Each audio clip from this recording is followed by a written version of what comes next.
السلام عليكم، ازيكم يا حبايبي؟ عاملين ايه؟ معاكم قناة البيت البسيط مع فاطمة محمود لكل احبائي ومحبي عالم الابراج والفلك والارقام.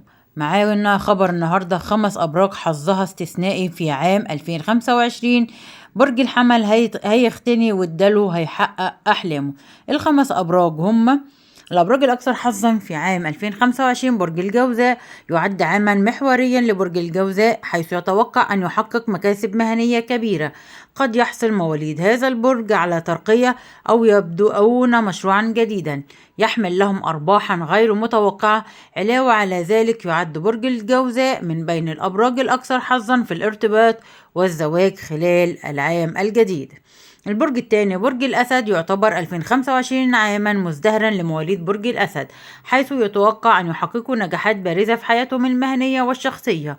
قد يحصلون على مكافآت مالية أو ترقيات مستحقة، كما يحمل هذا العام فرصا لتحسين علاقاتهم العاطفية، مع احتمال كبير للعثور على شريك الحياة خلال النصف الأول من العام.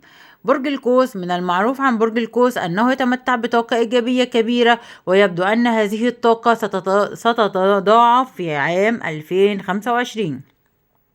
يتوقع أن يجلب العام الجديد فرصا مميزة للسفر والتوسع في الآفاق الشخصية والمهنية، كما قد يحقق مواليد القوس أرباحا من استثمارات متعلقة بالسفر مع بداية العام. برج الدلو. يعد 2025 عاما استثنائيا لبرج الدلو، حيث يتوقع أن يحققوا تقدما مهنيا كبيرا. قد تظهر لهم فرص عمل واعدة طالما كانوا ينتظرونها، ما يجعل هذا العام من أكثر الأعوام التي تحقق لهم أحلامهم المهنية. برج الحمل. يتميز برج الحمل خلال 2025 بتحقيق إنجازات مالية ضخمة، ما يجعله من أوائل الأبراج التي تحقق أهدافها المالية.